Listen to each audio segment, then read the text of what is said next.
നമ്മൾ അറ്റാച്ച്മെന്റിന്റെ അഭാവം എന്ന് പറയുമ്പോൾ ഡോക്ടർ മോഹൻ റോയ് നോക്കൂ, ഈ കേവലം സോഷ്യൽ മീഡിയ അക്കൗണ്ടിലെ ഫോട്ടോ എന്നുള്ളതിനപ്പുറത്ത് എപ്പോഴും ഒരുമിച്ച് നടന്നിരുന്ന സ്വന്തം കുടുംബാംഗങ്ങൾ, നാട്ടുകാരെല്ലാവരും പറയുന്നത് പുറത്ത് അധികം ബന്ധങ്ങൾ ഉണ്ടായിരുന്നില്ല, സുഹൃത്ത് ബന്ധങ്ങൾ ഉണ്ടായിരുന്നില്ല, അന്തർമുഖനായിരുന്നു. പക്ഷേ അനിയനോട് വളരെ അറ്റാച്ച്മെന്റ് ഉണ്ടായിരുന്നു, അവരെപ്പോഴും ഒരുമിച്ചായിരുന്നു.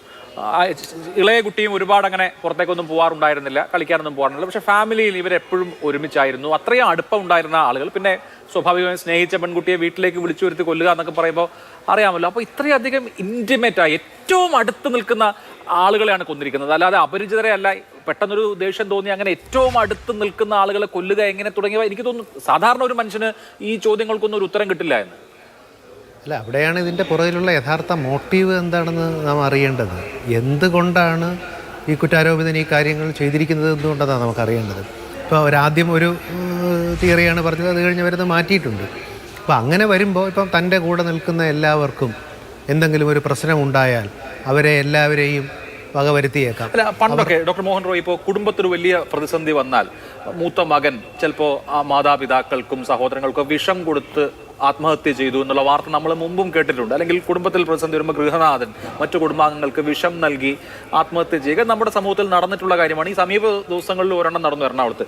പക്ഷെ ഇത് മാരകമായ നിലയിൽ ഇങ്ങനെ കൊലപ്പെടുത്തുക എന്നുള്ളതാണ് ഇതിൽ ഏറ്റവും ഭീകരമായ സംഭവം. നമ്മളെ കേരളത്തിൽ പൊതുവെ പറഞ്ഞ ഫാമിലി സൂയിസൈഡ് എന്ന് തെറ്റിദ്ധരിക്കപ്പെട്ട ഒരു പ്രയോഗമുണ്ടല്ലോ. അതായത് ഫാമിലി സൂയിസൈഡ് അല്ല, യഥാർത്ഥത്തിൽ ഈ മേഖലയുമായി ബന്ധപ്പെട്ടവർ കാണുന്നത് ആദ്യം കൊലപാതകവും അതിനുശേഷം നടക്കുന്ന ആത്മഹത്യയുമാണ്.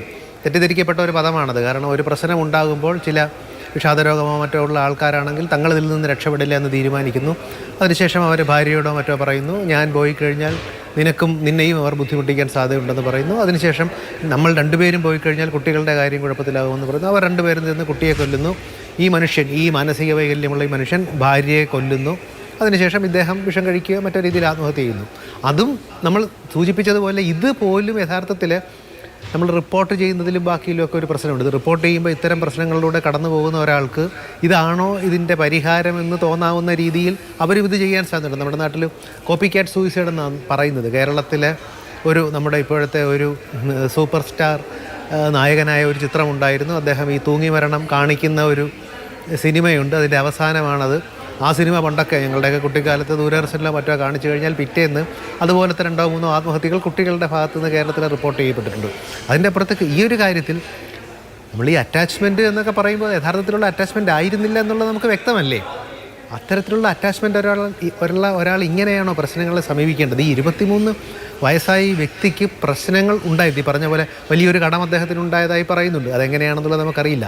കുടുംബത്തിൻ്റെ കടമാണെങ്കിൽ അത് തന്നെയാണോ ബാധിക്കുന്നതെന്നാണോ ഇദ്ദേഹം വിചാരിച്ചു വെച്ചിരിക്കുന്നത്? ഇനി പോലീസിൻ്റെയും മറ്റു മാധ്യമങ്ങളും പറഞ്ഞതനുസരിച്ച് ഒരു സ്വർണ്ണപ്പണയ സ്ഥാപനത്തിൽ പോകുന്നു, പണം ആദ്യം അവിടെ നിന്ന് വാങ്ങുന്നു, അത് കഴിഞ്ഞൊരു ചുറ്റിയെ വാങ്ങുന്നു, അത് കഴിഞ്ഞ് അതുകൊണ്ട് ഒരാളെ വധിച്ചതിന് ശേഷം ആ സ്വർണം എടുത്തുകൊണ്ട് വന്ന് ആ പണം. അപ്പം ഇപ്പം അങ്ങനെയാണെങ്കിൽ ഈ അനിയനോട് ഇദ്ദേഹത്തിന് ഇത്രയും കരുണയും ആർദ്രതയും ഉണ്ടെന്ന് പറഞ്ഞാൽ അദ്ദേഹത്തെ ഇപ്പോൾ നേരത്തെ സംസാരിച്ചൊരു പാനലിസ്റ്റ് പറഞ്ഞല്ലോ, കുട്ടിക്കാലത്ത് അദ്ദേഹത്തെ നോക്കിയിരുന്ന ആളാണ് ഈ 95 വയസ്സായ ഉമ്മ.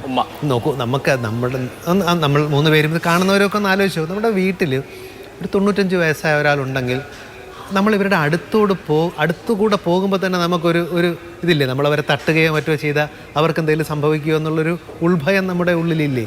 95 വയസ്സായ ഒരു സ്ത്രീയുടെ ഒരു ശാരീരിക അവസ്ഥയുമൊക്കെ ഇപ്പോൾ അവരുടെ നിർഭാഗ്യവശാൽ എനിക്ക് ഇതുമായി ബന്ധപ്പെട്ട ചിത്രങ്ങളൊന്ന് കാണേണ്ടി വന്നതിൻ്റെ ഒരു നടുക്കത്തിലൂടെയാണ് ഞാൻ.